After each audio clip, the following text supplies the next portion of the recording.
여러분 안녕하십니까? 수요일 뉴스나이트 시작합니다. 법원이 조은석 내란 특별검사가 전격 청구한 윤석열 전 대통령 체포영장을 기각했습니다. 윤 전 대통령 측이 특검 출석 요구에 응하겠다는 입장을 밝혔다는 게 이유인데 이에 특검은 곧장 오는 28일 출석하라고 통지했습니다. 네, 자세한 내용을 취재기자 연결해서 알아보도록 하겠습니다. 이경국 기자. 네, 서울중앙지방법원에 나와 있습니다. 예, 법원이 윤 전 대통령 체포영장을 기각했는데요. 그 이유를 좀 자세히 설명해 주시죠.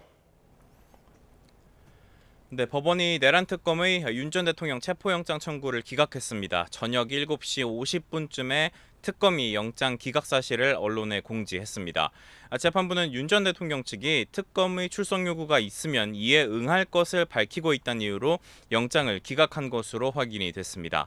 이에 특검은 즉시 윤 전 대통령과 변호인에게 오는 28일 오전 9시에 출석해 조사받을 것을 통지했습니다. 특검 측은 윤 전 대통령이 출석 요구에 불응할 경우 다시 체포영장을 청구하는 방안을 검토하겠다는 입장도 밝혔습니다. 윤 전 대통령 측은 출석 요구에 응하겠다는 입장을 밝혔다고요? 맞습니다. 영장 기각 소식이 알려진 뒤 윤 전 대통령 측도 입장문을 냈습니다. 일단 윤 전 대통령 법률대리인단은 오는 28일로 예정된 특검의 소환 요청에는 당당히 응할 예정이라면서 출석하겠다는 입장을 밝혔습니다. 다만 법원의 체포영장 기각은 위법한 수사를 자행하는 권력기관에 대한 경고라면서 특검을 비판했고요. 특검팀이 요건을 갖추지 못한 채 영장을 청구했던 것은 실체적 진실 규명보다는 수사 실적 과실을 위한 정치적 행보로 의심될 수밖에 없다고도 주장했습니다. 이어 특검은 예정된 결론을 도출하기 위한 정치적 하명 수사기관이 아니라면서 절차와 중립성을 지키며 충실히 수사해야 할 거라고도 덧붙였습니다. 예. 자, 그리고 오늘 또 관심이 집중됐던 사건이 또 하나 있었죠. 김용현 전 국방부 장관 추가 구속영장이 발부됐다고요? 네, 맞습니다. 조금 전에 확인된 소식입니다. 오늘 밤 9시 10분쯤 서울중앙지법 형사합의 34부가 김용현 전 국방부 장관에 대한 추가 구속영장을 발부했습니다. 재판부는 증거 인멸이 우려된다는 이유로 영장을 발부한 것으로 확인이 됐습니다. 영장이 발부되면서 김 전 장관 구속기간은 최장 6개월까지 더 늘어나게 됐습니다. 앞서 오늘 진행된 김 전 장관 구속신문에서는 김 전 장관 측이 이 재판부의 기피 신청 기각 결정을 맹비난하면서 기피 신청을 거듭 제기했었고요. 재판부가 이를 기각하는 상황이 반복이 됐습니다. 또 특검 측과 김 전 장관 측 사이에서 고성이 오가는가 하면 재판부와 특검 그리고 김 전 장관 측이 서로 동시에 말을 이어가는 상황까지 펼쳐졌습니다. 김 전 장관 측은 오후에 이어진 신문에서도 이재명 대통령과 조국혁신당 조국 전 대표의 사례를 준비해온 PPT 자료로 비교하면서 재판 지연은 이들이 한 거라고 강변하는 등 이 불법 재판이란 취지의 주장도 반복했는데 재판부 이 같은 주장 결국 받아들이지 않았습니다. 지금까지 서울중앙지법에서 전해드렸습니다. 김건희 여사 관련 의혹 수사를 맡은 민중기 특검이 김 여사 체포영장 청구와 관련해 논의하겠다는 입장을 밝혔습니다. 민 특검은 오늘 오전 서울 서초동 임시사무실로 출근하며 김 여사에 대해 체포영장 청구를 고려하는지를 묻는 질문에 논의해서 결정하겠다고 말했습니다. 다만 현재 사용 중인 임시사무실은 공간이 협소해 조사실 마련은 어려운 것으로 전해졌습니다. 최상병 특검의 이명현 특별검사가 김건희 여사와 관련해 조사가 필요하다면 소환할 거라며 만약 응하지 않을 경우엔 체포영장도 검토할 수 있다고 말했습니다. 이명현 특검은 오늘 임시사무실로 출근하며 임성근 전 해병대 1사단장 구명 로비 의혹과 관련해 김 여사를 소환할 계획이 있느냐는 질문에 이같이 답했습니다. 또 김 여사가 소환에 불응할 경우 원칙적으로는 체포영장을 검토하는 게 맞다고 설명했습니다. 김민석 국무총리 후보자의 인사청문회는 이틀째에도 여야 공방전으로 흘러갔습니다. 쟁점인 재산 의혹을 두고 더불어민주당은 평생을 손해만 본 바보 김민석이라고 두둔했는데 국민의힘은 무자격 총리라고 평가절하했습니다. 박희재 기자입니다. 첫날 자정까지 신경전을 펼친 여야는 김민석 총리 후보자의 태도와 자료 제출 여부를 두고 시작부터 삐걱거렸습니다. 들어온 추가 자료가 현재 없습니다. 결국 무자격 총리라는 말로 귀결됩니다. 전 배우자한테 어디 나갔다 왔냐, 해외 어디 갔다 왔냐, 그걸 어떻게 물어봅니까? 계속 휴대폰을 만지작거리며 질의하는 의원에게 집중하지 않는 모습을 여러 번 보인 바가 있습니다. 이게 무슨 왕조시대도 아닌데요. 인사청문위원회 질의하는 것은 존중되어야 하겠습니다만 김 후보자는 출처가 불분명한 6억 원 가량에 대해 장모에게 2억을 받았다는 등 구체적인 액수를 설명했는데 국민의힘은 앞뒤가 안 맞는 퍼즐이자 증빙 자료도 없다고 거듭 지적했습니다. 집에 현금을 뒀는데 국민 눈높이에 맞겠느냐 이런 얘기고 거기에 대한 소명을 하라고 하니까 액수만 총액만 얘기하고 그에 관련된 장부가 있는 것도 아니고. 반면 더불어민주당은 김 후보자가 거액의 추징금을 성실하게 완납했다면서 고 노무현 전 대통령에 빗댔습니다. 저는 바보 김민석이라고 제가 말하고 싶은데요. 자신에게 들어온 돈조차도 국민 앞에서 이렇게 물리치는 사람. 살얼음 판을 걷는 듯한 여야 대치는 내내 이어졌고 발언 방식과 순서를 둘러싼 웃지 못할 촌극도 벌어졌습니다. 당사가 몇 살이에요?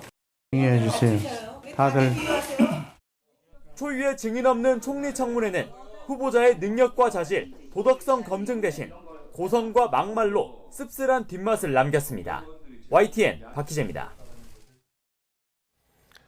김민석 총리 후보자는 본인의 재산 관련 의혹에 대해서 제2의 논두렁식의 프레임이라고 정의했습니다. 대통령실과 여당의 엄호 기류 속에 정면 돌파를 선언했다는 해석입니다. 보도에 강민경 기자입니다. 국회 인사청문회 이틀째 김민석 국무총리 후보자는 세비와 지출 사이 6억 원을 소명하라고 거듭 캐묻는 국민의힘의 공세가 정치검사의 조작질 같다고 직격했습니다. 윤석열 전 대통령이 포함된 검찰 내 하나회, 우검회가 있다고 언급하며 과거 노무현 전 대통령을 향한 검찰 수사 같다고 받아쳤습니다. 저는 내야 할 것은 다 내고 털릴 만큼 털렸다. 어떤 분들은 제2의 논두렁시계라고 표현할 수 있는 것을 프레임을 만들어서 계속 지적하시고. 김 후보자는 수년간 경조사비와 출판 기념회 수익, 처가가 준 생활비까지 털어 빚과 추징금을 투명하게 갚아왔다고 주장했습니다.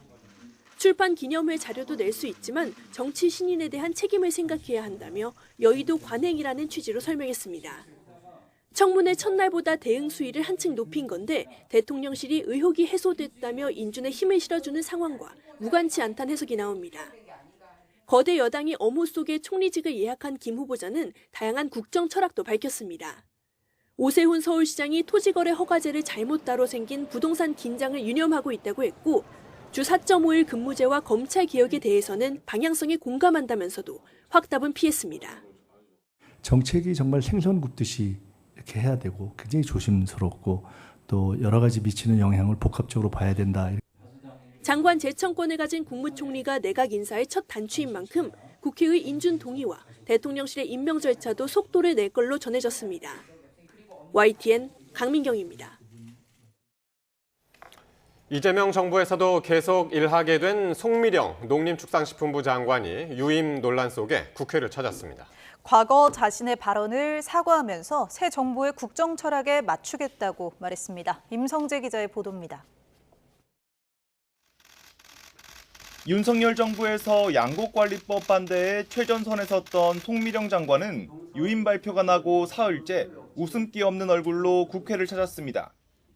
양곡법을 농망법으로 부른 건 절실함에서 나온 거친 표현이었다고 먼저 사과했습니다. 부작용을 낼 수 있는 측면이 있기 때문에 이렇게 다시 한번 제거하자는 취지의 그런 절실함의 표현이었다. 그래서 그런 절실함의 표현이 좀 거친 표현으로 된 것에 대해서는 그 사과 말씀을 드린다. 더불어민주당 의원들은 반신반의 이재명 정부 국정 철학에 맞출 수 있는지 따져 물으며 공을 송 장관에게 넘겼습니다.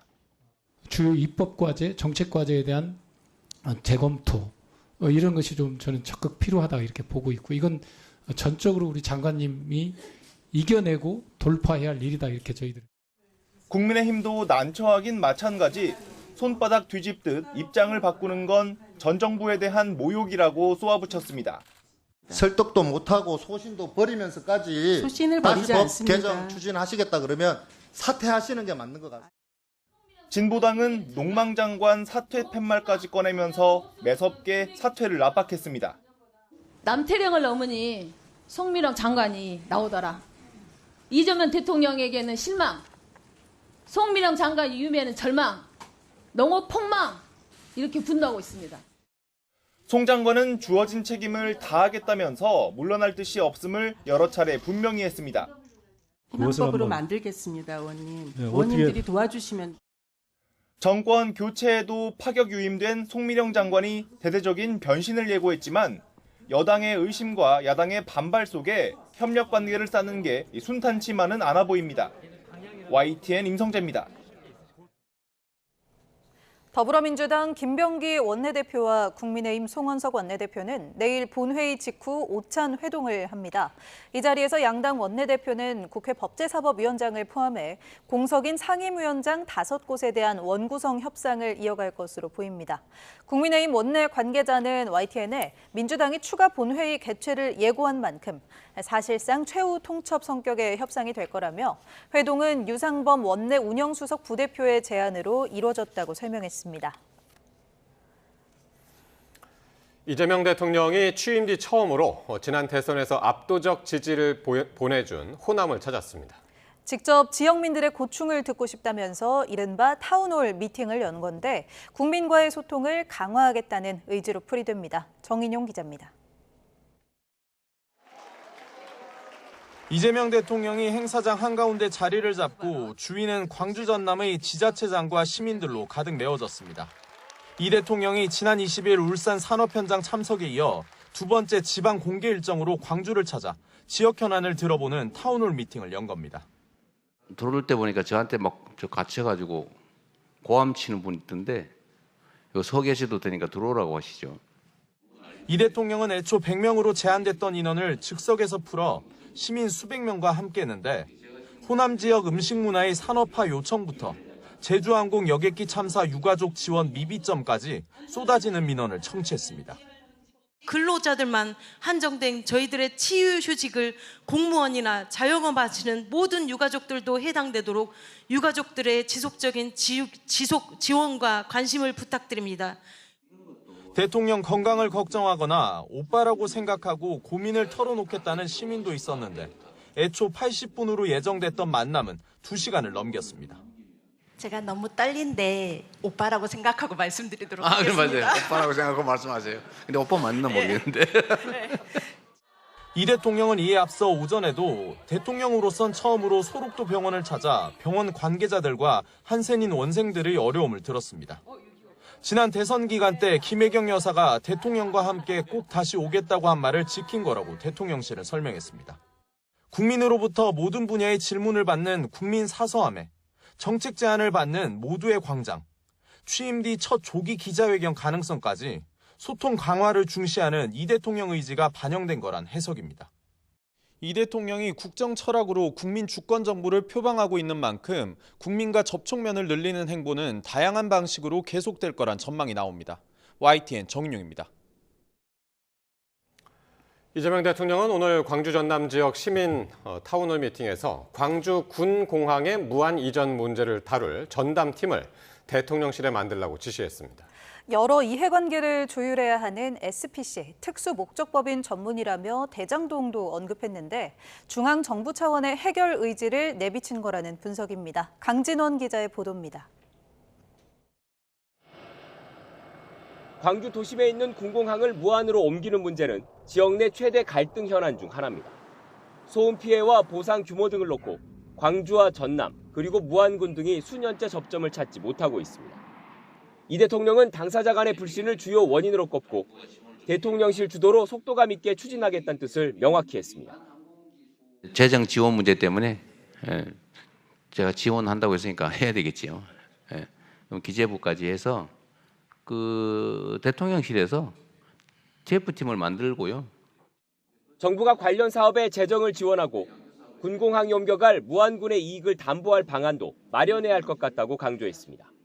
특히 이를 수행할 특수목적법인 SPC를 거론하면서 대장동 개발 사업을 언급했습니다. SPC 구성할 때 그 우선 처분 이익 취득권을 무안군이 갖는 걸로 이렇게 하면 되죠. 제가 SPC 전문이잖아요. 대장동. 민군 통합공항을 서남권에 조성하는 건 이재명 대통령의 광주 지역 대선 공약인데 하루 전엔 해양수산부 부산 이전 공약을 챙겼습니다. 성남시장, 경기도지사 등 행정가 경험이 풍부한 이 대통령은 지역 민원 해결을 중시하고 있습니다. 대선 기간 전국 곳곳을 돌며 약속한 현안들을 앞으로도 직접 현장을 돌며 풀어갈 거라는 게 대통령실의 설명입니다. 하지만 지역별로 이해관계가 첨예한 사안들이 적지 않고 공약 이행 속도에 따른 불만도 쌓일 수 있어서 이 대통령의 갈등 해결 능력이 본격적인 시험대에 올랐다는 평가입니다. YTN 강준원입니다. 이재명 대통령은 군사력에만 의존해 국가를 지키는 시대는 지났다며 가장 확실한 안보는 싸울 필요가 없는 상태, 즉 평화를 만드는 거라고 강조했습니다. 이 대통령은 6.25 전쟁 75주년을 맞아 SNS에 전쟁을 다시 겪을 일 없는 나라를 만드는 것이 수많은 이들의 희생과 헌신에 올바로 응답하는 길이라며 이같이 적었습니다. 이어 평화가 곧 경제이자 국민 생존과 직결되는 시대라며 경제가 안정되고 국민이 안전한 삶을 살 수 있도록 한반도 평화 체제를 굳건하게 구축해 나가겠다고 강조했습니다. 국정기획위원회는 한 차례 중단시켰던 검찰 업무 보고를 오늘 받으려 했다가 또 한 차례 미뤘습니다. 국정기획위 핵심 관계자는 YTN과의 통화에서 검찰 업무 보고를 일주일 연기해 잠정적으로 다음 달 2일 진행할 계획이라고 밝혔습니다. 이어 사안이 중대한 만큼 조금 더 신중하게 시간적 여유를 갖고 업무 보고를 받는 게 좋겠다는 의견이 모였다고 일정 조정 이유를 설명했습니다. 앞서 국정기획위는 지난 20일 검찰의 첫 업무 보고에서도 내용과 형식 모두 부실했다며 30분간 구두 보고만 받고 중단시켰습니다.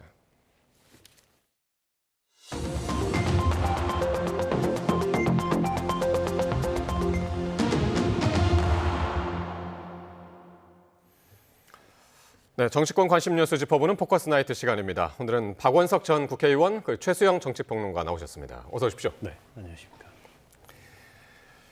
네, 여야는 오늘 김민석 국무총리 후보자에 대한 이틀째 인사청문회에서도 각종 의혹과 또 자료 제출 문제 등을 놓고 공방을 이어갔습니다. 영상 먼저 보시겠습니다.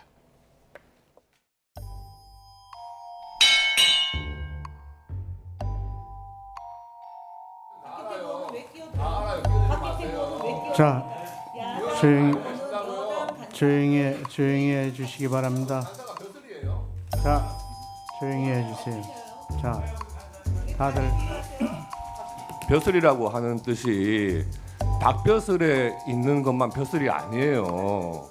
갑자기 이렇게 다른 의원이 끼어드는 이런 것은 우리 법사위에서는 존경하는 정청래 위원장께서 엄격하게 금지를 하고 있습니다.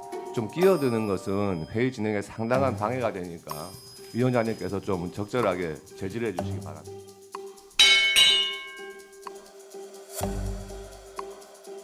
어떤 분들은 제2의 논두렁 시계라고 표현할 수 있는 것을 프레임을 만들어서 계속 지적하시고 이런 방식은 과거에 봤던 정치검사들의 조작에 해당하는 경우에는 모르겠지만 자꾸 조작됐다 말씀하신데 그 아까 추징금 한 번에 다 갚았다고 하지만 금액이 딱딱 떨어지지가 않습니다.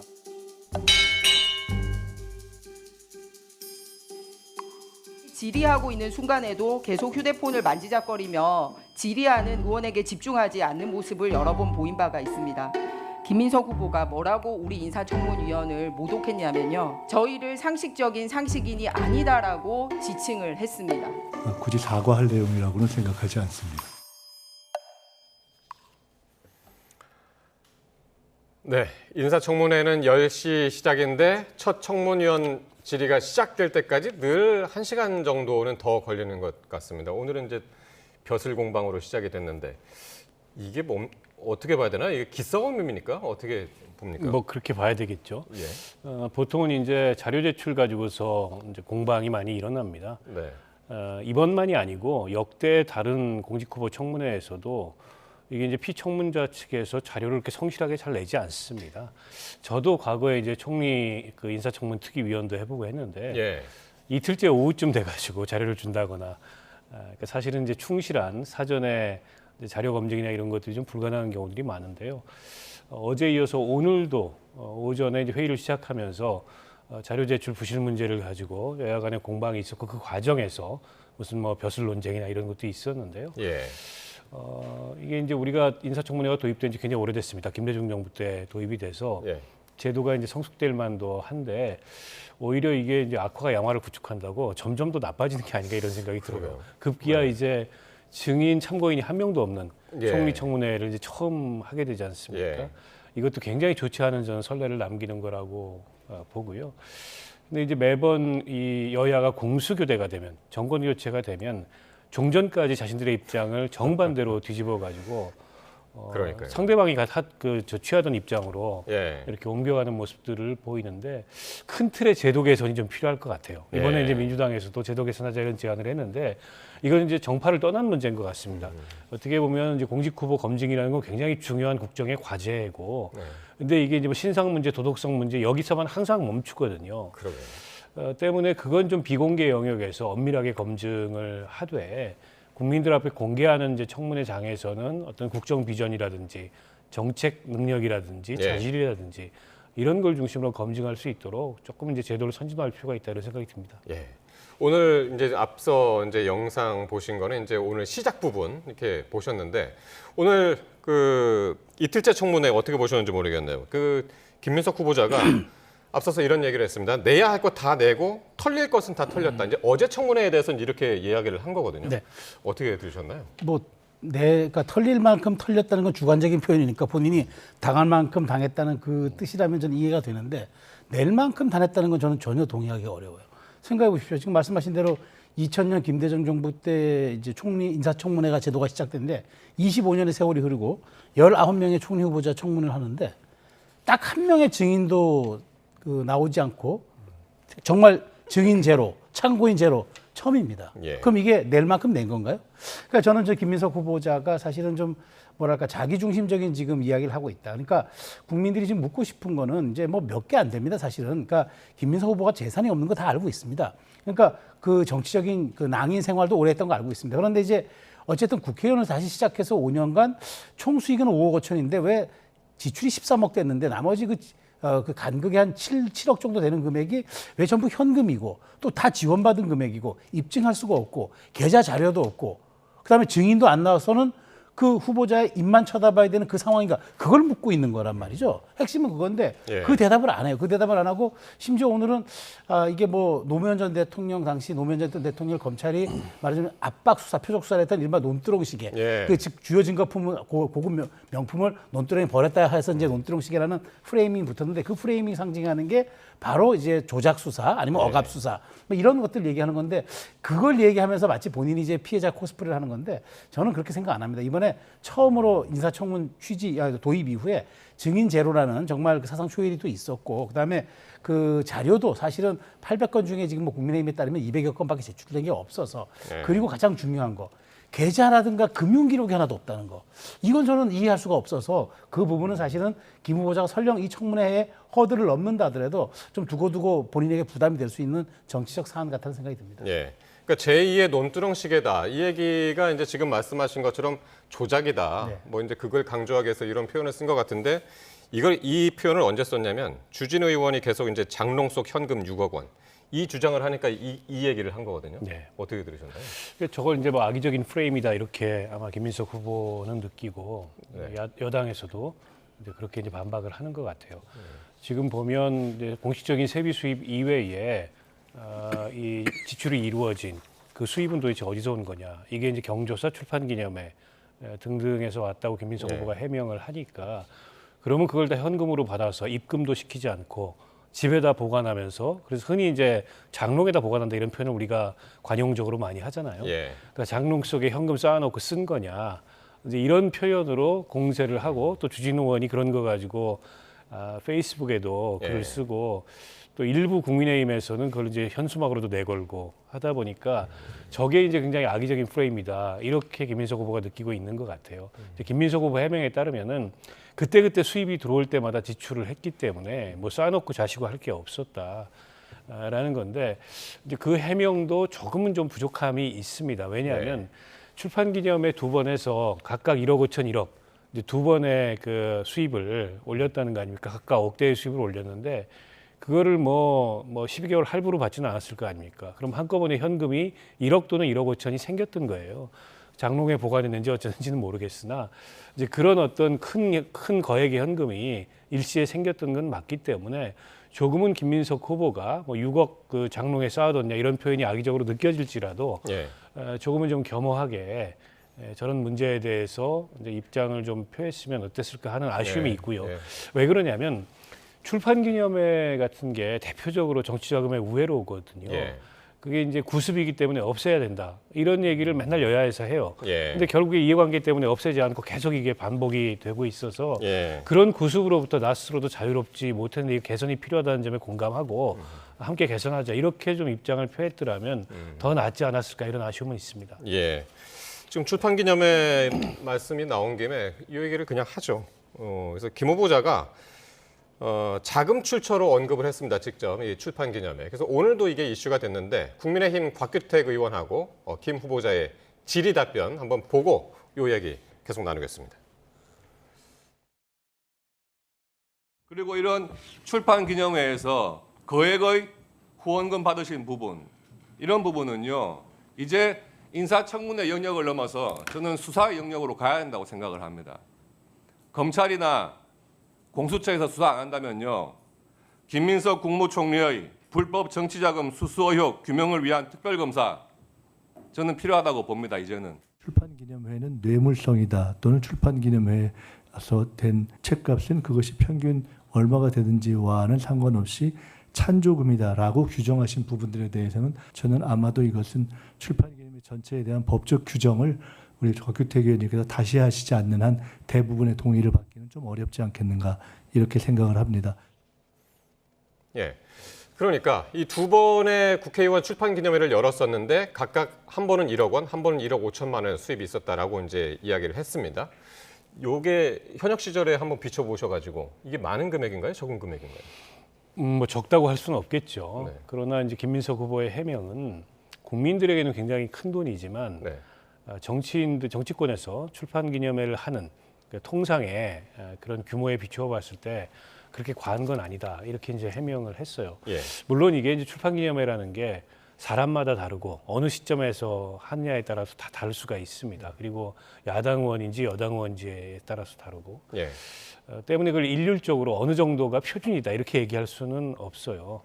그리고 내역도 사실 잘 모릅니다. 어느 의원이 출판기념회를 했는데 얼마 들어왔다 이게 자랑하지 않잖아요. 그리고 굳이 외부에서 그걸 알려고 하지도 않습니다. 그렇다 보니까 이게 이제 관행적으로. 근데 본인은 장부를 만들겠죠? 그렇죠. 왜냐하면 누가 와서 얼마를 냈는지 예. 이런 건 이제 축의금이나 조의금 받듯이. 네, 누구한테 보여주지는 않지만 예. 본인은 이제 기록용으로 갖고 있고 예. 아마 김민석 후보도 지금 갖고 있을 겁니다. 오늘 답변하는 거 보니까 그게 이제 정치권 관행에 비추어 봤을 때 내가 이거를 제출하는 게 과연 정치권 전체를 위해서 좋은 건지에 예. 대해서 판단이 안 선다 이런 이제 답변도 했어요. 그리고 이제 뭐 사실은 지금 이제 청문회장에서 야당 의원들이 공세를 취하고 있지만 야당도 자유롭지는 않습니다. 야당이 엊그제 여당이었잖아요. 그리고 여당의 많은 중진 의원들도 지난 총선 앞두고 출판기념회를 했을 거거든요. 아마 비슷한 양상이었을 겁니다. 예. 다만 이제 공직 후보자가 됐을 때 이제 그 대목이 문제가 되고 과거에도 뭐 그런 문제들이 없었던 게 아닙니다. 그래서 저는 김민석 후보자가 그런 예전부터 있었던 관행으로부터 여야 모두가 자유롭지 않은 관행으로부터 예. 본인도 자유롭지 않았다는 점을 인정하고 함께 개선하기 위해서 노력하자 이런 정도의 입장이 적절하지 않을까 봅니다. 예. 그래서 김 후보자는 책 한 권당 한 5만 원 그렇게 이제 축하금을 받았고 평균적으로 과하지 않다 이렇게 이야기를 했습니다만 곽규택 의원이 오늘 그 문제 제기한 것은 김 후보자가 과거에 국회 보건복지위원장 할 때 그때 이제 출판 기념회를 했는데 그때 이제 관련 유관기관이라든가 단체들로부터 찬조금을 받은 것 아니냐 이런 의혹을 제기하면서 그래서 수사를 받아야 된다 이런 주장이었거든요. 그렇죠. 원래 이제 그 사실 이해관계자들로부터 네. 뭐 부정한 방법 혹은 이제 적법한 관계지만 큰 돈을 다른 방법으로 우회로 이렇게 받는 거는 그건 불법인 거죠. 네. 그러니까 그 얘기를 한 건데 사실 정치권에 이건 공공연한 비밀이고 불편한 진실이기도 합니다. 솔직히 말씀드리면 출판기념회를 다른 이름으로 출마기념회라고 합니다. 어차피 출마를 앞두고 있으니까 출판을 통해서 이름도 알리고 돈도 벌고 뭐 이거는 뭐 뭐 공공연한 비밀이죠. 그래서 뭐 적게는 수천만 원, 많게는 억대의 금액이 있었고 사실 예. 그래서 과거에 제가 뭐 검증을 하진 않겠습니다만은 한 상임위원장이 현금 개수기까지 갖다 놓고 이제 출판 기념회다 그게 논란이 돼가지고 예. 나중에 문제가 돼서 그거 기억나는 것 같은데. 공천을 못 받은 적도 있어요.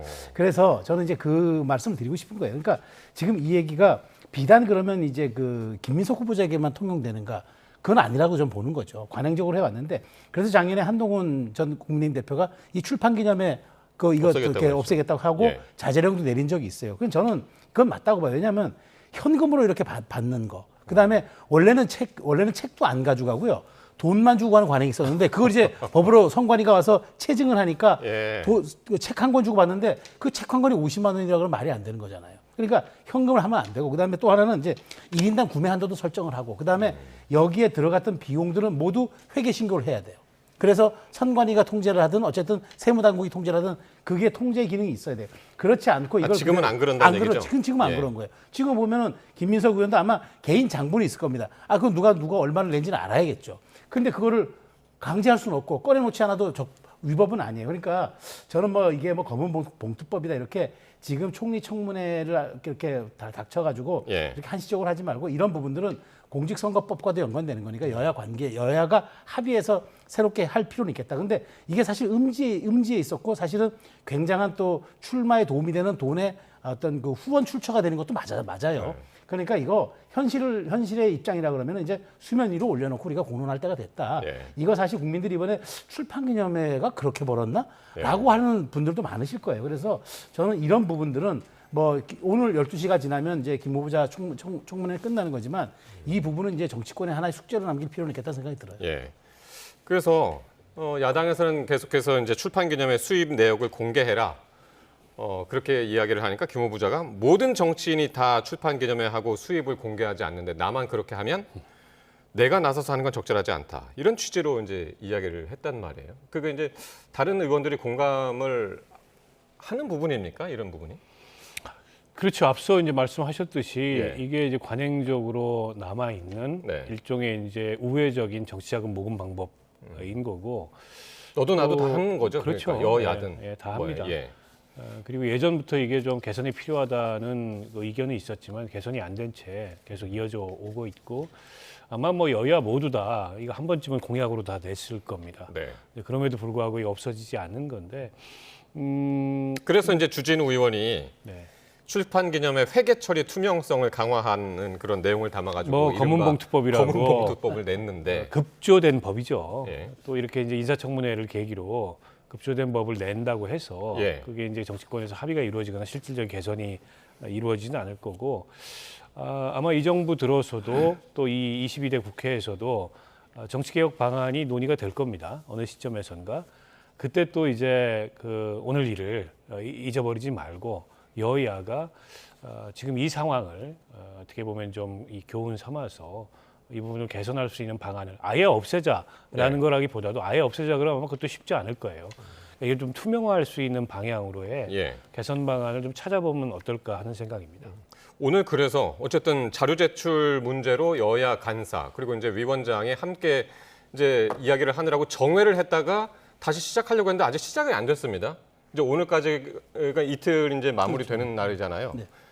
어떻게 청문 보고서 채택 전망은 어떻게 하시나요?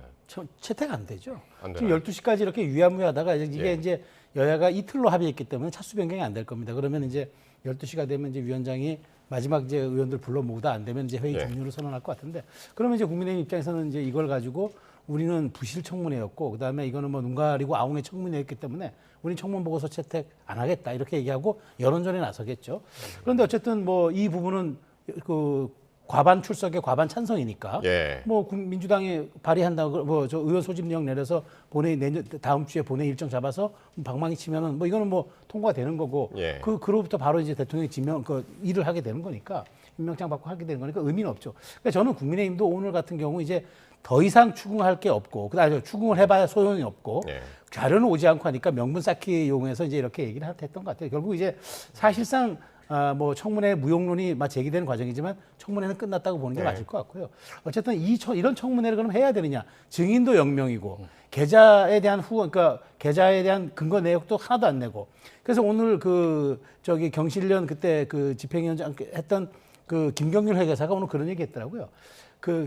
자기를 검증하라면서 금융 기록을 한 번도 안 낸 사람은 당군일이 처음일 것이다. 이런 얘기를 했는데 이렇게 금융 기록을 안 내고 모든 것이 현금이었다고 7억 원 전부 다 현금이었다고 얘기를 하는 그리고 이제 약간 불리해지면은 이건 전처가 관계돼 있어서 내가 자료를 못 내겠다. 이렇게 빠져나가면 사실 이런 청문회 무용하잖아요. 그러니까 저는 이런 부분들 한번 정말 고민을 해봐야 될 시점이라고 봅니다. 어쨌든 오늘 만약에 이제 청문회가 파행으로 마무리가 되고 여당 위주로 해서 청문 보고서가 일방적으로 채택되고 본회의도 그런 식으로 해가지고 이제 통과가 된다면 어쨌든 국무총리는 되겠습니다만은 좀 지금 정권에 좀 부담이 되는 그런 상황이 전개되지 않을까 싶네요. 자, 송미령 농림축산식품부 장관 이야기인데요. 지금 갑론을박이 이어지고 있죠. 송 장관이 오늘 국회 농해수위에서 이른바 농망법 발언을 사과를 했습니다. 발언 한번 직접 들어보시죠. 농망법 이런 식으로 표현하는 것에 대해서 부작용을 낼 수 있는 측면이 있기 때문에 이렇게 다시 한번 제거하자는 취지의 그런 절실함의 표현이었다. 그런 절실함의 표현이 좀 거친 표현으로 된 것에 대해서는 사과 말씀을 드린다라는. 농망법이 그럼 희망법으로 바뀌는 겁니까? 의원님들하고 그 부분을 같이 논의해야 합니다. 예, 송미령 장관, 양국관리법을 농망법으로 불렀던 것은 절실함에서 나온 거친 표현이었다. 라면서 이제 사과를 했습니다. 예, 어떻게 들으셨나요? 그러니까 이재명 정부 실용 인사의 상징으로 지난 정부에서 임명된 국무위원이지만 능력이 있고 그리고 현 정부의 국정 철학을 이해하고 수용한다면 기용할 수 있다. 이런 하나의 선례를 만든 것 같은데요. 근데 이제 지난 정부 때 양국관리법이 워낙에 여야 간의 갈등 이슈였습니다. 대통령이 거부권을 이제 몇 차례나 행사했던. 근데 이제 거부권 행사를 앞장서서 건의했던 장관이다 보니까 농민단체를 비롯해서 지금 여당 내부에서도 여러 가지 반대와 지적이 있는 게 아닌가 싶은데요. 근데 본인이 오늘 국회에 나와서 이제 얘기한 바에 따르면 그때는 그런 입장이었지만 지금은 좀 현 정부의 국정 철학에 맞게 본인의 입장을 말하자면 변경해서 정부 방침을 따르겠다라는 의사를 표현한 건데 그렇다 보니까 이번에는 또 이제 야당에서 지적을 합니다. 그때하고 왜 입장이 달라졌냐, 배신이다 이런 지적이 나오는 것 같고요. 이게 이제 양측면이 다 있는 것 같아요. 한 측면에서는 이제 그런 실용, 능력 위주 기용 때문에 이게 좀 이전 정부들에서는 찾아볼 수 없는 그런 파격 인사 이런 긍정적인 요소도 있는 반면에. 송미령 장관이 계엄 당일날 또 국무회의 참석도 했어요. 근데 현 정부의 제일 첫 번째 국정 기조라면 이게 내란 종식인데 그 내란 종식이라는 국정 기조에 부합하는 분이냐? 물론 저분이 이제 국무위원회에 참석은 했지만 본인 영문 모르고 참석을 했고 나중에 수사받을 때 그게 정상적인 국무회의가 아니었다라는 진술을 했던 것으로 알려져 있습니다만 그런 면에서는 약간 이게 좀 앞뒤가 맞지 않는 측면이 있고요. 또 현 정부 어쨌든 출범 이전에 지난 계엄 탄핵 과정에서 시민사회 또 농민들이 트랙터 시위도 하면서 현 정부의 그런 농정 정책에 여러 가지 기대를 걸고 있었는데 장관 임명에서부터 그게 좀 어긋나고 있어서 어떻게 보면 시민사회나 농민 당사자들과의 그런 갈등 요인으로 이게 남지 않을까라는 생각도 듭니다. 그러니까 이재명 대통령 입장에서는 이걸 송미령 장관을 유임시키면서 탕평 인사라고 그랬단 말이에요. 그러니까 탕평 인사라는 것은 야당을 배려하는 거잖아요. 그렇죠. 근데 그 효과가 지금 전혀 나타나지 않고 있습니다. 그러니까 통합, 그다음에 배려, 그다음에 이제 협치 이 얘기는 가진 사람이 얘기를 하는 게 아니라 거기에 대상이 된 사람이 그렇게 느껴야 그 효과가 있는 겁니다. 그런데 이쪽에서는 우리는 뺏겼다고 생각하고 우리는 마치 말하자면은 아까 모욕주기라고 이제 받아들이는 거예요. 그러니까 그게 과연 통합인가라는 생각이 들고 그다음에 이재명 대통령이 전 국민을 대상으로 발신한 이른바 통합의 시그널은 분명해 보이는데 순기능은 있어 보이는데 과연 이게 결과론적으로도 그렇게 갈 것이냐 이 부분은 저도 의문이 들어요. 왜냐하면은 사실 이 양국관리법이 윤 전 대통령 재임 시절에 3번이나 거부권을 행사했잖아요. 그만큼 휘발성이 큰 사안이라는 얘기예요. 예. 그럼 이렇게 정치적인 아주 중심에 소용돌이 있는 이슈를 안고 있는 장관을 굳이 유임시켜야 했을까? 통합이라면 다른 부처 장관들을 했을 수도 있다고 봐요. 근데 아마 여성이고 그다음에 이제 계엄에 대해서 좀 반대를 명시적으로 했고 뭐 이런 예. 것들 때문에 또 뭐 반성이라는 표현까지 썼으니까 그렇게 했기 때문에 기용을 했다라고 저는 선의로 해석할 수 있는데 이게 과연 그 후폭풍이라든가 후과를 감안하지 않고 이걸 너무 좀 순진하게 좀 나이브하게 전 접근했다고 봐요. 왜냐하면 양곡관리법은 옛날에 우리가 그 어선 감척하는 것과 똑같아요. 농지를 줄이고 쌀 생산량을 줄이는 사람에게 보조금을 주고 대체장학물 하도록 하고 그다음에 거기에 그렇게 해서 남는 쌀 그렇게 해서 하는 쌀만 이제 말하자면 이 송 장관의 개정안은 그렇게 해서 정부가 관리하도록 하겠다는 게 그게 입장인데 이게 농민단체 간에 굉장히 이견이 있고 그다음에 이게 휘발성이 그렇게 높아요. 그리고 아직은 우리가 아직도 농자 천하지 대본이라고 할 정도로 우리는 농업에 대한 향수가 강한 국가입니다. 예. 그런 측면에서 과연 이 송 장관은 그렇게 했어야 하느냐라는 제가 이제 의구심이 드는 거죠. 그래서 저는 이재명 대통령이 굉장히 선의로 이것을 접근한 건 맞지만 이것이 오히려 지금 여권 내부 그다음에 예. 진보 블록의 일각에서도 문제를 예. 제기되는 만큼 이 부분은 그렇게 저는 간단해 보이지 않습니다. 그러니까요. 진보당도 지금 굉장히 강경하고 또 이제 전농 농업인들도 지금 이제 트랙터 몰고선 다시 남태령 넘겠다고 지금 그러고 있는 상황이잖아요. 근데 이제 이 대통령은 송 장관한테 직접 풀어라. 다른 의견도 좀 듣고 직접 이 문제를 해결하라고 했는데 해결되겠습니까? 글쎄요, 뭐 본인이 어쨌든 대통령이 해결하라고 했으니까 예. 당사자들과의 만남을 통해서 뭔가 기존의 본인 입장에 대해서 이를테면 사과를 한다든지 아니면 이제 바뀐 본인의 입장을 가지고서 이런 농민단체들이나 또 진보정당의 의견을 적극적으로 수용하겠다 이런 입장을 취할 수 있겠습니다만 예. 그런다고 그게 과연 풀릴까는 잘 모르겠어요. 워낙 이제 근본적 입장 차이가 있었던 사안인데다가 그러니까 현 정부에서 양곡관리법을 그럼 과연 어떻게 할 거냐 예. 이 점도 아직은 조금 결정이 불분명한 것 같습니다. 야당 시절에 그 법안을 내서 통과시키려고 했던 거하고 근데 여당이 되면 그에 따르는 어쨌든 재정적 부담이나 이런 거를 동시에 고려하지 않을 수 없거든요. 이게 이제 쌀 생산량이 늘어나거나 가격이 떨어지면 그만큼을 정부가 보존해 줘야 되기 때문에 돈이 상당히 듭니다. 그래서 기존에 이제 민주당 정부 시절에도 막상 그 법을 통과시키지 못했던 건데 야당 시절에 과감하게 이 법안을 국회에서 통과시켜서 대통령 거부권과 맞섰던 그게 이제 바로 얼마 전이긴 합니다만 예.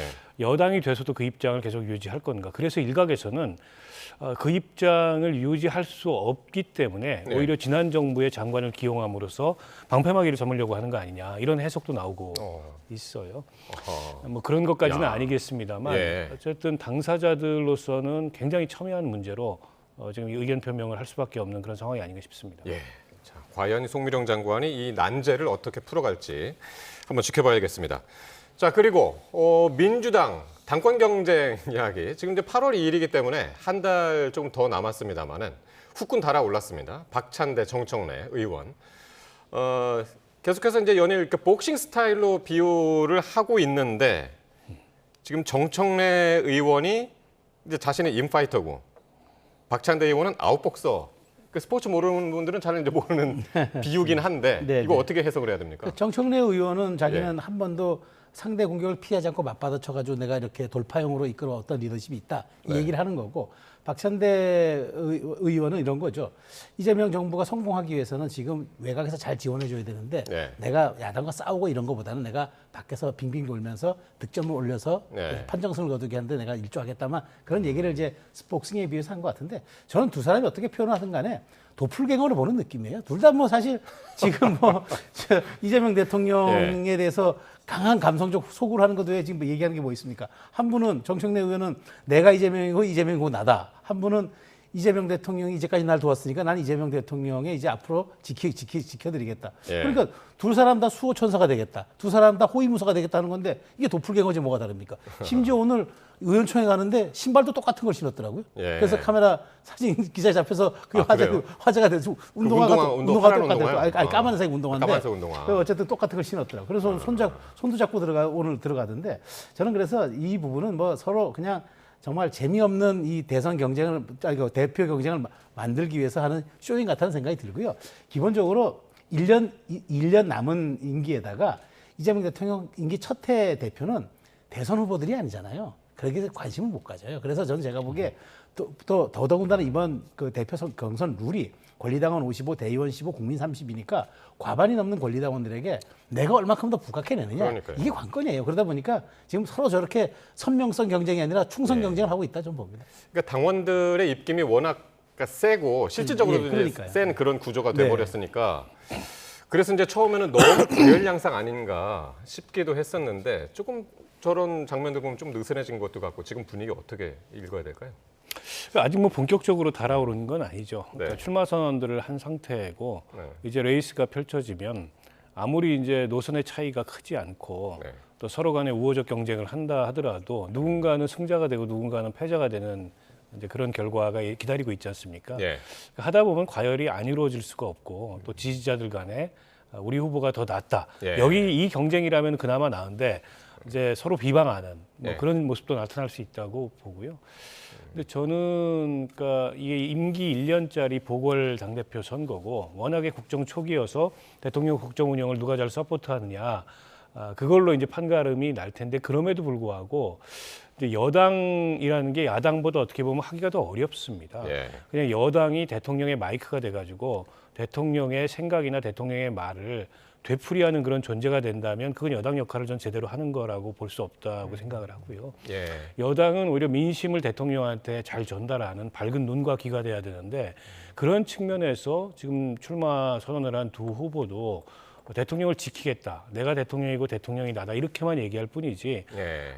이때면 대통령이 다 살피지 못하는 민심을 찾아서 어떻게 그걸 잘 전달할까. 이런 네. 측면에서는 별다른 메시지를 내놓고 있지 못해요. 그래서 이제 막 시작한 선거이기 때문에 앞으로 좀 지켜보겠습니다만 그냥 여당이라 그래서 대통령을 무조건 지키고 대통령을 무조건 따르겠다. 그보다는 조금 더 성숙한 모습이 필요하지 않을까 싶습니다. 그렇군요. 자, 그리고 마지막으로 이재명 대통령 행보 한번 살펴볼 텐데요. 눈에 띄는 게 지역 행보를 비교적 자주 네. 지금 이제 다니고 있고요. 오늘은 이제 광주를 찾았는데 광주의 지금 현안이죠. 광주 무안공항 이전과 관련해서 이제 이게 갈등 사항인데 이걸 해결하기 위해서 대통령실에 태스크포스 팀을 만들어라 이렇게 지시를 했고 지난주였나요? 울산 갔었고 오늘 네. 광주 갔었고 지역 행보를 지금 광범위하게 하고 있습니다. 광폭 행보 맞습니다. 그러니까 네. 제가 보기에 현장 행보를 하겠다는데 사실 대통령이 현장을 다닌다는 거 중요하죠. 왜냐하면 뭐 우리가 우문현답이라고 우리의 문제는 현장에 답이 있다고 하잖아요. 근데 대통령이 근데 너무 잦은 현장 행보는 지역의 민원들을 너무 정치로 수렴하는 그런 부분들이 있어서 또 여기에 또 재정이라든가 이런 게 투입되는데 네. 대통령이 가게 되면 어쨌든 좋은 약속을 해줘야 됩니다. 그거 못해요. 그거 절대 안 됩니다. 이렇게 못하거든요. 지금 오늘도 가보시면 이런 얘기들 아까 들으시면 알지만 대통령실이 거중 조정하겠다. 그래서 TF 꾸려가지고 우리가 컨트롤 타워 역할을 하겠다는 건데, 예. 그런 건 좋아요. 그러니까 정치가 어쨌든 갈등을 조정하는 게 정치의 본령이니까. 그런데 이제 여기에 예산도 들어가고 여러 가지 행정력도 들어가기 때문에 너무 잦은 약속과 잦은 지역의 민원들을 너무 많이 수렴하는 거는 그거는 이제 국가의 총량이라는 과제 속에서 놓고 봐야 되기 때문에 그 부분은 전 초기 행보로서 굉장히 바람직하다고 생각하지만 예. 어차피 그런 부분들은 국가가 총체적으로 나중에 종합적인 틀 속에서 관리를 해야지 이게 이제 일회성, 직자성으로 너무 가는 거는 이제 그거는 좀 옳지 않다고 생각이 되는데 어쨌든 초기 행보에서 지금 더더군다나 이게 보궐선거로 치러지는 그런 선거였고 그다음에 인수위 없이 가는 그런 부분들이 있기 때문에 지역을 가면서 지역 민심을 좀 위무하고 그다음에 이제 어떤 대통령의 탄생을 오히려 이제 한번 알려주는 이런 과정을 통해서 국민 통합의 기간은 숨기는 게 저는 있다고 보는데 너무 잦는 것보다는 대통령은 어쨌든 국가의 위기를 컨트롤 타워하는 게 그게 가장 큰 중임이라는 걸 그걸 항상 명심하셔야 될 겁니다. 예, 박 의원님 어떻게 보셨나요? 일단 임기초니까요. 임기초에 다양하게 민심을 청취하고 또 현 정부가 국민주권 정부가 되겠다. 이렇게 이제 현 정부의 이제 기조를 표방한 마당에 적극적인 소통에 나서겠다는 그 의지나 또 네. 대통령의 행보 이건 좀 높이 사야 된다고 생각합니다. 다만 대통령이 현장에 가서 그 국민의 목소리를 듣는다고 예. 그걸 다 들어줄 수 없거든요.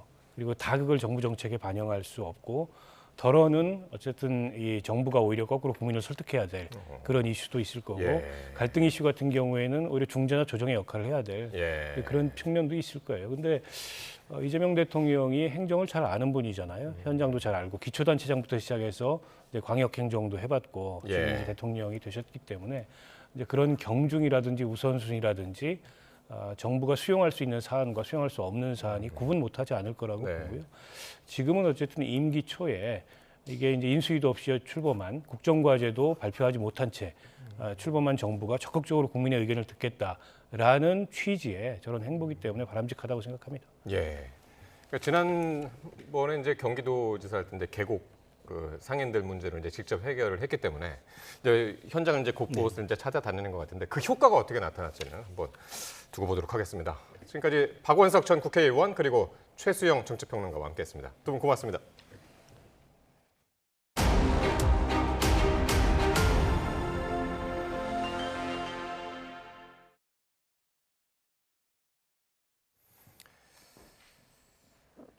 네.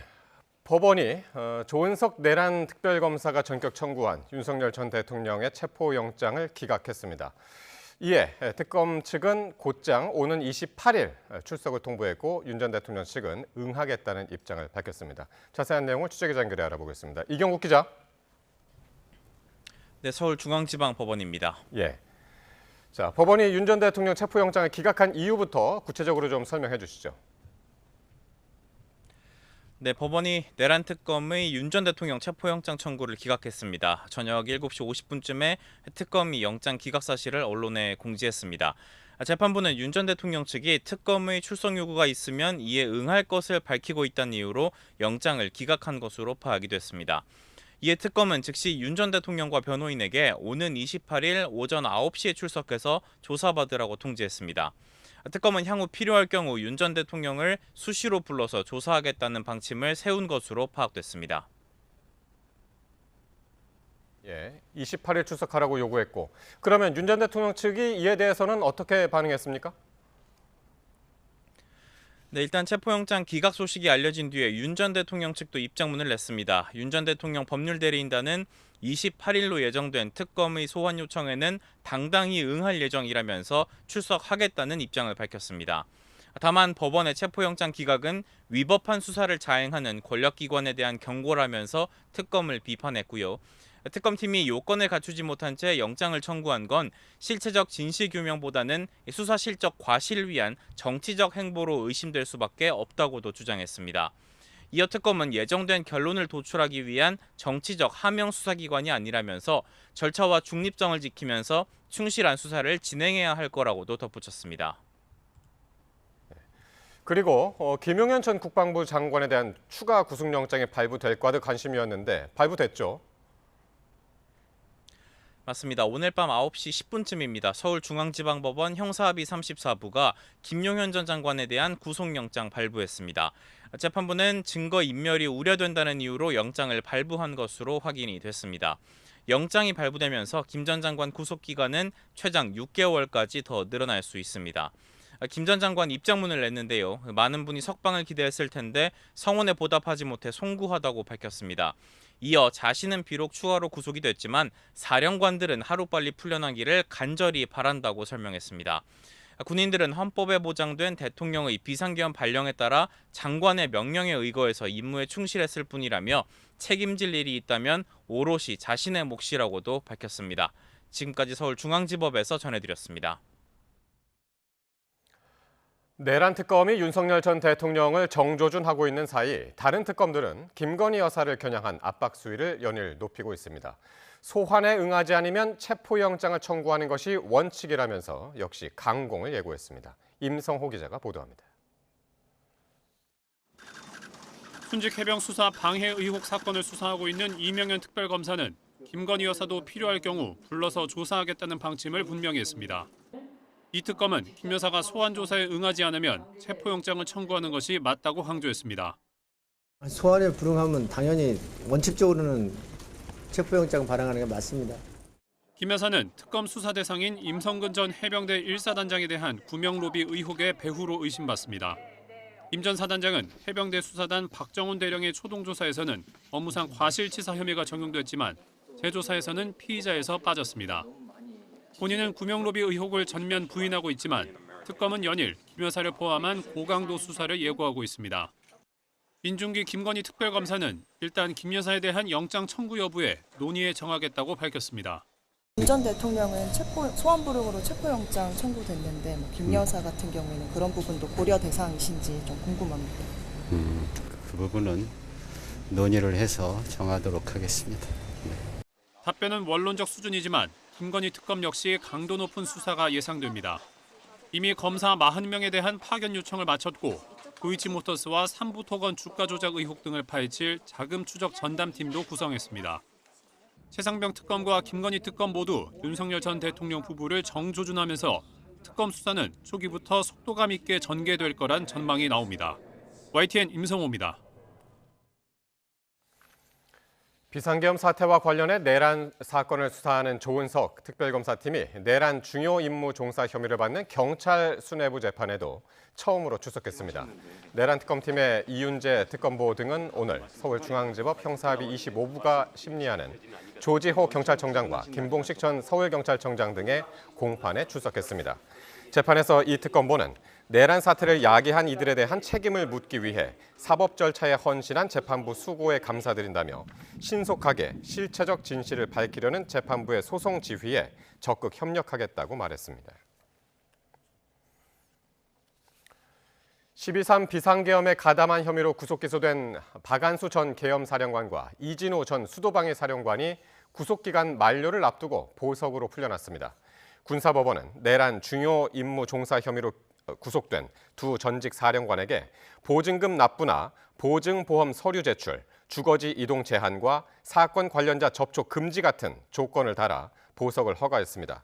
앞서 군 검찰은 6개월인 이들의 1심 구속기한이 다가오자 조건 없이 석방될 것을 우려해 재판부의 증거 인멸 가능성을 방지하기 위한 조건부 직권 보석을 요청했습니다.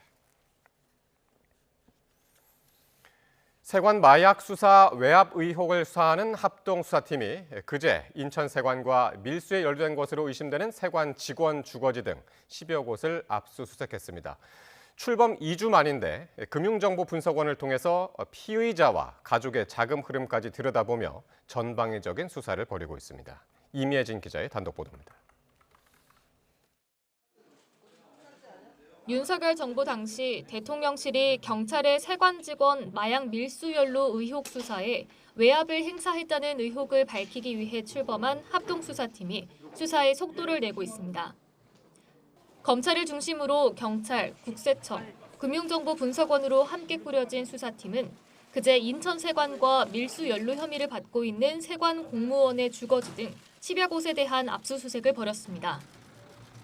지난 10일 20여 명 규모로 합동수사팀이 출범한 지 불과 13일 만에 강제 수사에 돌입한 겁니다.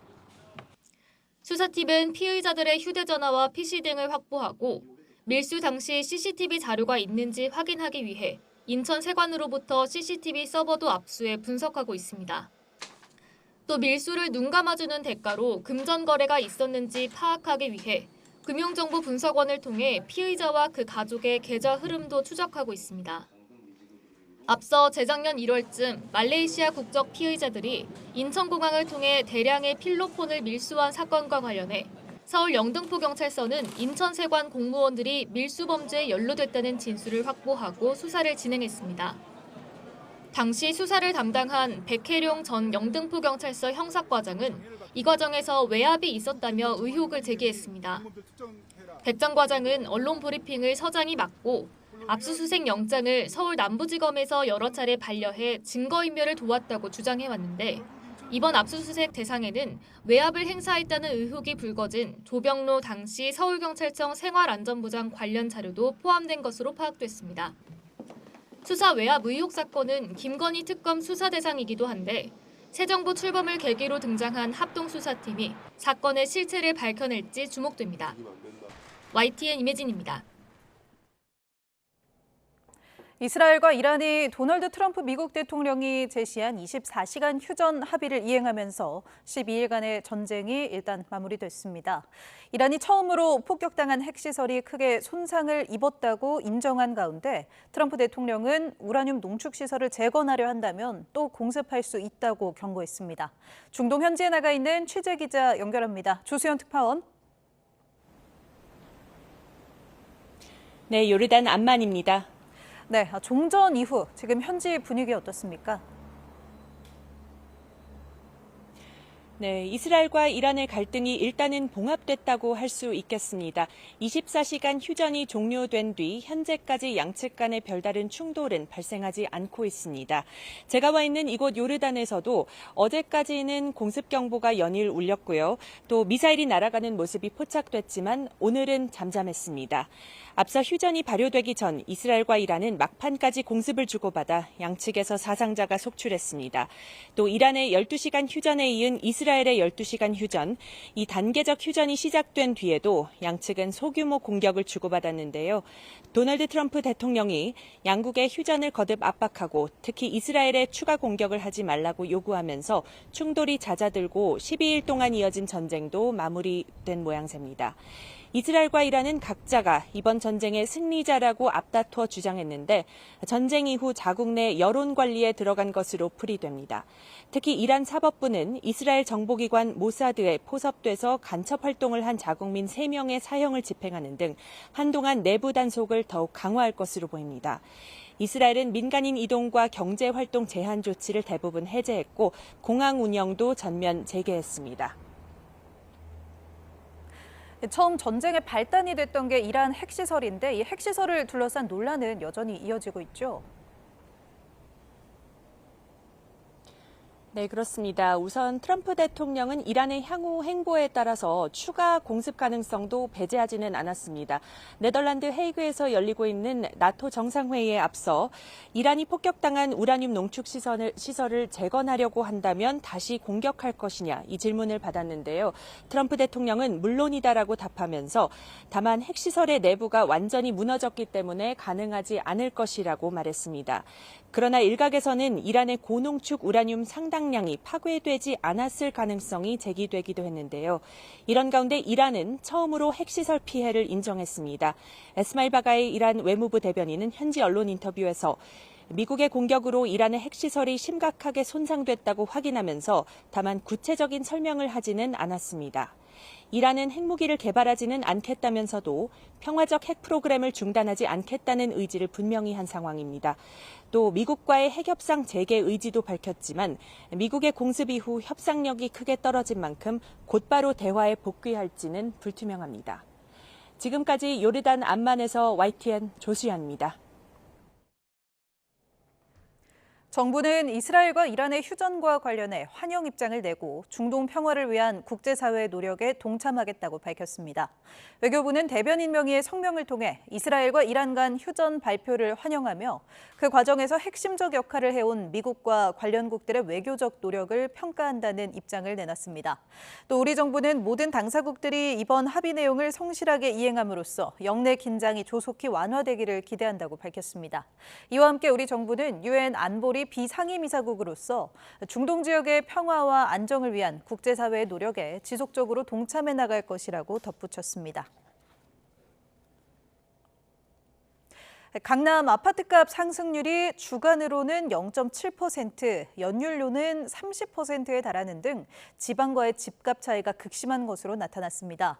한국은행은 주택시장 위험도가 지난 2022년 이후 가장 높은 수준이라며 이 같은 집값 과열을 잡기 위해서는 정책 대출에도 DSR 규제 도입이 필요하다고 제안했습니다. 손효정 기자입니다.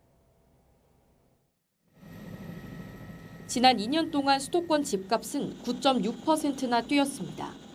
서울로 좁혀보면 16% 넘게 치솟았는데 강남 등 일부 지역 주간 상승률은 0.7%, 1년으로 계산하면 상승률이 30%에 달했습니다. 반면 같은 기간 지방의 집값은 오히려 1.7% 하락했습니다. 수도권과 비수도권 집값 격차가 이처럼 커지면서 서울 집값을 소득이나 임대료와 비교한 위험지수가 지난 1분기 0.90으로 2022년 이후 3년 만에 가장 높았습니다. 금리 인하기 서울 집값 상승에 대한 기대가 한껏 커졌고 지방 인구 감소와 경기 부진 등 구조적 원인이 영향을 미친 것으로 한은은 분석했습니다. 전국 대비 서울 아파트 가격이 굉장히 가파르게 상승을 했고 가계부채도 최근에 4월 이후에 다시 늘어난 부분을 고려를 하면 주택시장의 어떤 그 과열 우려가 서울 지역을 중심으로 커지고 있다고 보는 것이고요. 한은은 정부가 지원하는 대출과 보증, 정책 대출 확대가 집값 상승을 부추길 수 있다고 지적했습니다. 지난해 말 기준 가계 정책 대출은 315조 원, 공적 보증은 598조 원으로 집계됐는데 전체 주택 관련 대출에서 정책 대출 비중은 10년 새 28%로 늘었습니다. 취약계층 주거 지원을 위한 제도지만 총 부채 원리금 상환 비율, DSR 규제에서 빠져 있어 결과적으로 수도권 중심의 주택 수요를 자극하고 있다는 겁니다. 한은은 수도권 주택부터 DSR 규제를 단계적으로 적용하고 주택 정책금융 공급을 적정 수준으로 관리해야 한다고 제안했습니다. 실제 필요한 실수요자 자금들이 좀 일시적으로 위축될 가능성이 있기 때문에 이거는 이제 점진적으로 단계적으로 이루어져야 된다는 것을 저희가 강조하고 있습니다. 동시에 취약계층에는 지금처럼 낮은 금리로 정책금융을 공급하고 실수요자 지원도 강화해야 한다고 강조했습니다. YTN 손유정입니다. 지난 4월 출생아 증가율이 34년 만에 가장 높은 것으로 나타났고 같은 달 혼인 건수는 6년 만에 최대를 기록했습니다. 합계 출산율은 올해 들어 4개월 연속 증가세가 이어졌습니다. 보도에 오인석 기자입니다. 통계청은 4월 출생아 수가 2만 717명으로 1년 전 같은 달보다 8.7% 증가했다고 발표했습니다. 4월 기준으로 34년 만에 가장 높은 증가율입니다. 출생아 수는 지난해 7월 이후 10개월째 증가세가 이어졌습니다. 1월에서 4월까지 누계 출생아 수는 85,739명으로 7.7% 증가해 1981년 관련 통계 작성 이후 가장 높은 증가율을 기록했습니다. 여성 1명이 평생 낳을 것으로 예상되는 평균 출생아 수인 합계 출산율은 4월에 0.79명으로 0.06명 증가했습니다. 합계 출산율은 올해 들어 4개월 연속으로 증가했습니다. 지난해부터 이어진 혼인의 증가와 30대 초반 여성 인구의 증가, 그리고 정부와 지방자치단체의 출산 지원 정책 등이 복합적으로 영향을 미친 것으로 보입니다. 첫째아 비중은 62%로 1.2%포인트 증가한 반면 둘째아와 셋째아 이상 비중은 각각 0.6%포인트 감소했습니다. 결혼과 출산이 늦어지면서 자녀 수가 줄어드는 경향이 반영된 것으로 보입니다. 4월 혼인 건수는 18,921건으로 4.9% 증가했습니다. 4월 혼인 건수는 2019년 2만 26건 이후 4월 기준으로 6년 만에 최대였습니다. 혼인은 지난해 4월 이후 13개월 연속으로 늘었습니다. 4월 사망자는 28,785명으로 225명, 0.8% 증가했습니다. 출생아 수에서 사망자 수를 뺀 인구 자연 증가는 8,068명이 감소해 66개월째 감소세가 이어졌습니다. YTN 오인석입니다. 지난달 31일 발생한 서울 지하철 5호선 방화 사건 당시 영상이 처음으로 공개됐습니다. 검찰은 방화를 저지른 남성에게 승객 160명에 대한 살인 미수 혐의를 추가로 적용하고 구속 상태로 재판에 넘겼습니다. 표정우 기자입니다. 운행 중인 열차 안에서 흰 모자를 쓴 남성이 가방에서 휘발유를 꺼냅니다. 이리저리 휘발유를 쏟아내는 사이 승객들이 혼비백산 몸을 피합니다. 한 임신부는 벗겨진 신발을 두고 급히 옆 칸으로 벗어납니다. 그러는 사이 이 남성은 휘발유에 불을 댕깁니다. 불길은 순식간에 객실 전체로 번집니다. 3분 만에 매캐한 연기가 맨 앞 객차까지 빠르게 퍼져나갔습니다. 승객들은 열차 밖으로 허둥지둥 줄지어 대피합니다. 지난달 31일 60대 원모 씨가 서울 지하철 5호선 열차에 불을 지르는 장면이 검찰을 통해 공개됐습니다. 당시 20여 명이 병원으로 이송됐고 120명 넘는 사람이 응급처치를 받았습니다. 경찰로부터 사건을 넘겨받은 검찰은 승객 481명 가운데 인적사항이 파악된 승객 160명에 대한 살인미수 혐의를 추가해 재판에 넘겼습니다. 검찰은 방화범이 대규모 인명피해가 발생할 수 있다는 점을 알고도 범행을 저질렀고 진술을 종합할 때 살인의 의도도 객관적으로 확인된다고 설명했습니다. 특히 불특정 다수의 승객이 이용하는 지하철에 불을 낸 것은 테러에 준하는 살상행위로 대피가 늦었다면 인명피해가 발생할 가능성이 매우 높았다고 강조했습니다. YTN 표정우입니다. 어제 부산에서 부모가 새벽 일로 집을 비운 사이 불이 나 초등학생 자매가 숨진 사고가 전기적인 문제 때문으로 보인다는 조사 결과가 나왔습니다. 부산경찰청은 어제 합동감식에서 해당 세대 거실에 컴퓨터 등이 연결된 콘센트 부위에서 불이 확산한 정황을 확인했다고 밝혔습니다. 어제 새벽 4시 10분쯤 부산 계금동 아파트 4층 세대에서 난 화재로 유독가스를 마신 10살 언니가 숨졌고 7살 동생은 병원 치료를 받았지만 오늘 오전 숨졌습니다. 숨진 자매 가운데 7살 동생은 부모 뜻에 따라 장기 기증이 결정됐습니다. SPC 삼립 시화 공장에서 일하던 노동자가 기계에 끼어 숨진 사고와 관련해 해당 기계의 윤활유 자동 분사 장치가 제 기능을 못하는 상태였던 것으로 확인됐습니다. 국립과학수사연구원은 사고가 난 기계인 스파이럴 냉각 컨베이어에 대해 컨베이어 벨트 양 측면에 오일 도포가 어려운 상태로 보인다는 취지의 감정 결과를 최근 수사기관에 전달했습니다. 스파이럴 냉각 컨베이어는 갓 만들어진 뜨거운 빵을 컨베이어로 실어 나르며 식히는 기계로 컨베이어 벨트를 원활하게 움직이게 하기 위해서는 윤활유가 필요합니다. 경찰이 불법 모의 총포를 판매한 혐의를 받는 업체 대표와 개인 판매자들을 검거했습니다. 경찰은 이들에게서 모의 총포 820정을 압수했는데 일부 모의 총포의 위력은 법적 허용치의 7배에 달했습니다. 배민혁 기자가 보도합니다. 권총을 쏘니 알루미늄 캔이 터지고 음료수가 뿜어져 나옵니다. 와인잔 역시 쉽게 깨지고 두꺼운 유리병도 두 번째 사극에 조각나버립니다. 엄청난 위력을 보이는 이 총은 실제 총이 아닌 모의 총포입니다. 경찰은 이 같은 불법 모의 총포를 판매한 A씨 등 3명을 검거했습니다. 불법 개조된 모의 총포는 위력이 법적 허용치의 7배에 이르는 것으로 드러났습니다. 실제로 들어보니 무게가 꽤 무거워 장난감 총과는 확연히 구분되는데요. 제가 직접 한번 쏴보겠습니다.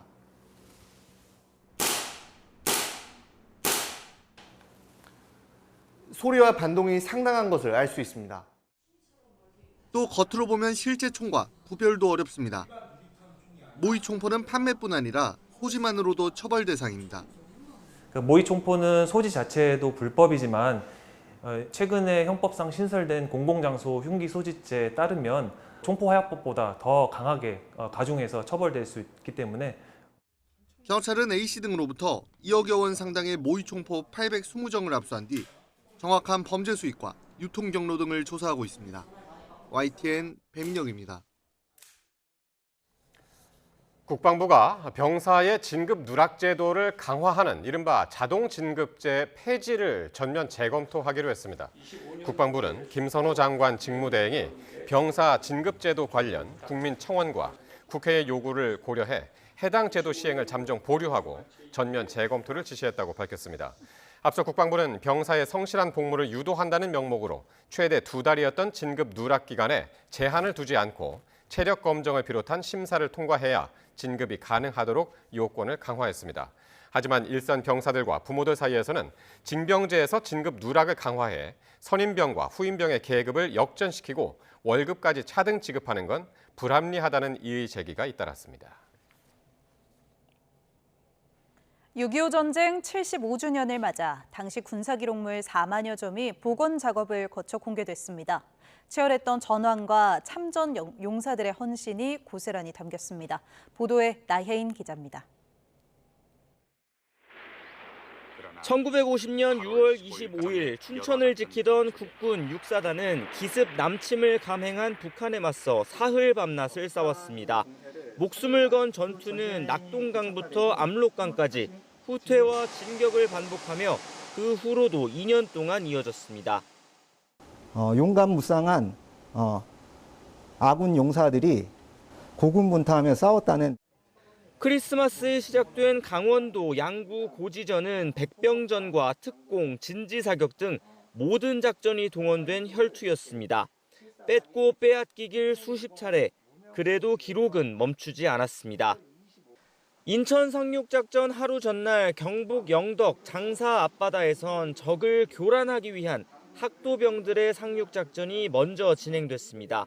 정일권 총참모장은 어린 장병들에게 적의 보급로를 차단하라는 친필 명령서를 남겼습니다. 치열한 전투 중에도 참전 용사들은 서로 한글을 배우고 가르치며 삶을 이어가기 위해 노력했습니다. 이 밖에도 다부동이나 백마고지 등 한국전쟁 주요 전투 기록물 4만여 점이 복원돼 사료로 남았습니다. 6.25 전쟁 기록물은 국가유산으로 등록된 우리나라 최초의 전쟁 기록 유산으로서 그 역사적 가치와 중요성이 매우 크다고 할 수 있습니다. 육군은 오는 2032년까지 국가 등록 문화재로 지정된 전쟁 기록물 8만여 점을 모두 복원하고 디지털화해 공개할 예정입니다. YTN9입니다. 북한이 6.25 전쟁 75주년을 맞아 반미의식을 끌어올리며 내부 결속을 다졌습니다. 조선중앙통신은 6.25 미제 반대 투쟁의 날에 즈음해 청년 학생과 간부 등의 복수 결의 모임이 어제 평양 일대에서 진행됐다고 보도했습니다. 이들 모임에선 미제가 저지른 천인공노할 만고 죄악을 고발하는 편집물이 방영됐고 토론자들은 인민에게 아물지 않는 상처를 남긴 미제를 규탄했다고 전했습니다. 노동당 기간지 노동신문도 오늘 일면에 6.25가 다시금 새겨주는 천리, 강해지고 또 강해져야 한다는 제목의 기사를 실으며 반미의식 고취에 나섰습니다.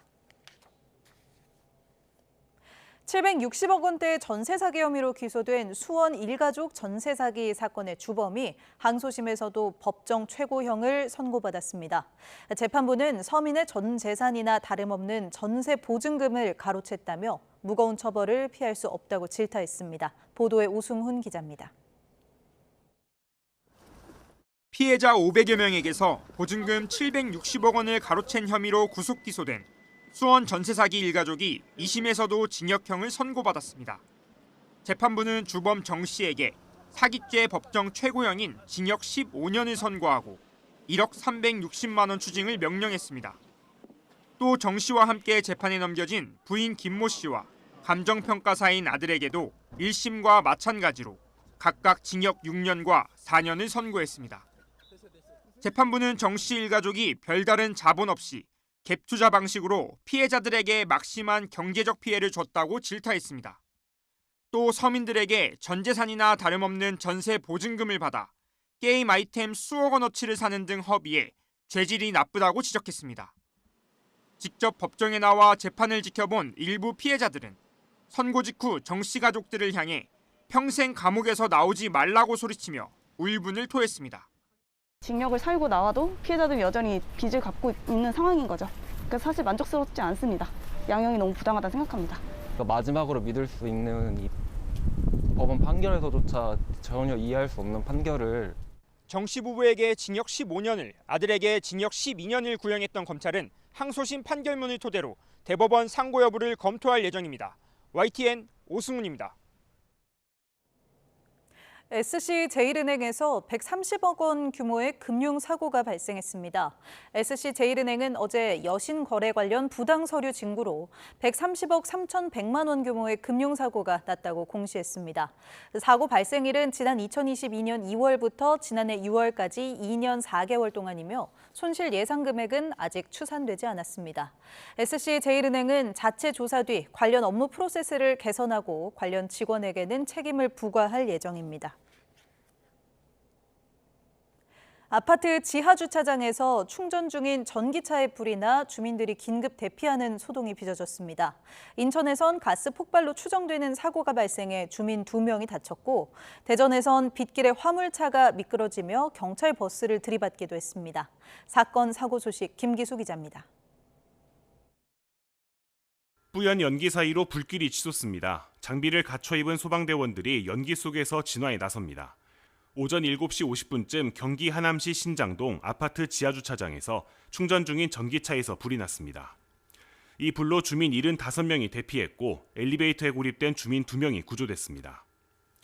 소방당국은 만일의 사태에 대비해 지하에서 큰 불길을 잡은 뒤 차량을 지상으로 옮겨 소화수조를 이용한 진화 작업을 벌이기도 했습니다.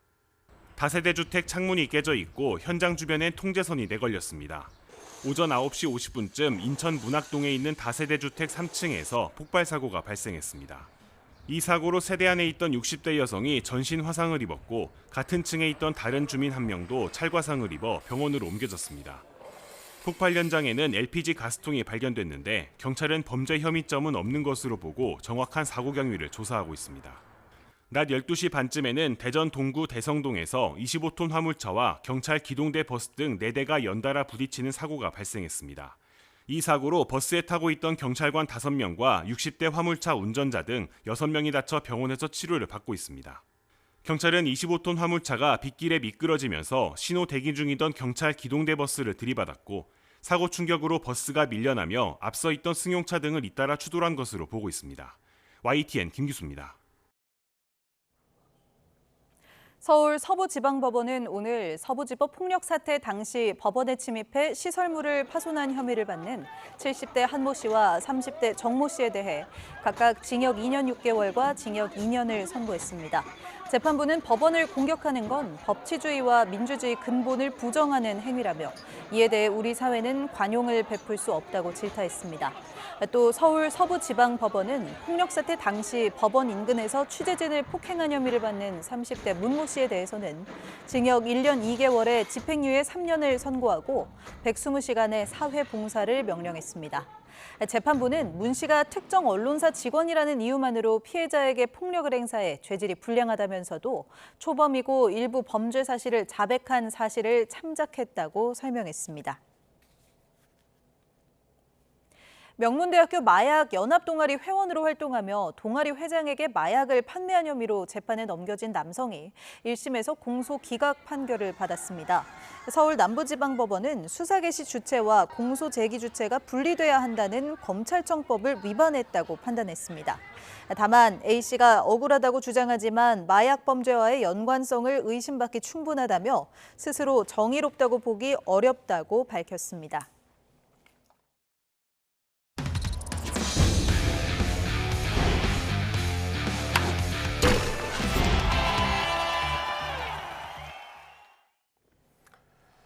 프로야구 삼성이 선두 한화를 물리치고 3연패를 끊었습니다. 박병호는 4경기 연속 홈런포를 쏘아올리며 팀 공격을 이끌었습니다. 이경재 기자가 보도합니다. 한화가 자랑하는 와이스를 상대로 삼성 타자들이 1회부터 힘을 냈습니다. 구자욱과 디아즈의 연속 적시타로 먼저 2점. 2회에는 한화의 잇따른 송구 실책으로 2점을 더 추가했습니다. 3회에는 선두 타자로 나온 박병호가 와이즈의 초구 슬라이드를 받아쳐 좌중간 담장을 넘겼습니다. 4경기 연속 홈런으로 완전히 살아난 거포 본능을 확인했습니다. 와이즈를 끌어내는 박병호는 4회에도 적시타로 추가점을 내는 등 4타수 3안타 2타점으로 팀의 3연패 탈출에 앞장섰습니다. 요즘에는 좀 장타가 좀 나오기 때문에 괜찮다고 생각이 들고 때렸다면 장타인데 때리질 못해가지고 힘들었었는데 많은 분들이 좀 도와주시고 계십니다. 마운드에서 선발 후라도가 7이닝 1실점으로 시즌 7번째 승리를 따냈습니다. NC 데이비슨이 롯데 데이비슨을 상대로 4회 솔로포를 터뜨립니다. 박병호와 함께 시즌 15홈런으로 홈런 공동 3위를 지켰습니다. NC는 3안타 2타점을 올린 데이비슨에 8회 김영준의 투런포를 더해 롯데의 5연승을 가로막았습니다. 기아는 7회 고종욱의 대타 홈런과 김호령의 2안타 2타점 활약 등에 힘입어 키움을 꺾고 선두권 추격에 속도를 냈습니다. 잠실과 수원 경기는 우천 취소됐습니다. YTN 이경재입니다. 우리나라 축구의 대표 미드필더 기성용이 결국 프로축구 서울을 떠납니다. 서울은 이번 결정은 올 시즌 선수단 운영 계획에서 기회가 없다는 걸 확인한 기성용이 남은 선수 인생에 있어 의미 있는 마무리를 위해 더 뛸 수 있는 팀으로 가고 싶다는 요청을 해왔고 이를 구단이 수용하며 이루어지게 됐다고 설명했습니다. 또 지도자로 제2의 축구 인생에 도전할 경우 구단이 최선을 다해 조력하고 서로 함께 한다는 약속을 나눴다고 덧붙였습니다. 기성용은 포항 입단 절차를 밟는 것으로 알려졌습니다. 7개월 앞으로 다가온 2026 밀라노 코르티나 담페초 동계올림픽 조직위원회가 7년 전 평창의 사례를 공부하며 대회를 순조롭게 준비하고 있다고 밝혔습니다. 대회 조직위원회 바르니에르 최고 경영자는 서울에서 열린 공식 설명회에서 특히 정보통신이나 경기장의 지속 가능성, 또 수송과 운송 부문에서 평창의 사례를 많이 참고하고 있다고 설명했습니다. 바르니에르 CEO는 이번 대회엔 다양한 볼거리와 즐길거리가 있고 특히 알프스에서 열리는 대회라는 게 가장 큰 특징이라며 동계올림픽 강국인 한국 선수들과 팬들의 방문을 기다린다고 덧붙였습니다. 행사에 함께 참석한 김연아는 내년 올림픽에서 선수들이 인생에서 가장 임팩트 있는 순간을 마음껏 즐기셨으면 좋겠다며 선수들을 격려했습니다.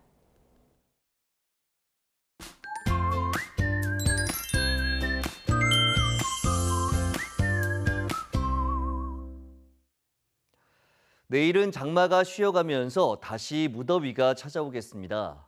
우선 아침 기온은 오늘과 비슷하거나 조금 높겠지만 한낮에는 서울 기온이 28도까지 오르는 등 오늘보다 많게는 6도가량 높아지겠고 습도가 높아 더 덥게 느껴질 수 있겠습니다.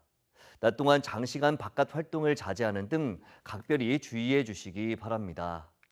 내일 강원과 충북 일부 지역에만 오전까지 산발적으로 비가 조금 더 내릴 뿐 다른 지역은 하늘만 흐리겠습니다. 다만 영서 지방에는 대기 불안정으로 늦은 오후에 소나기가 지나는 곳이 있겠습니다.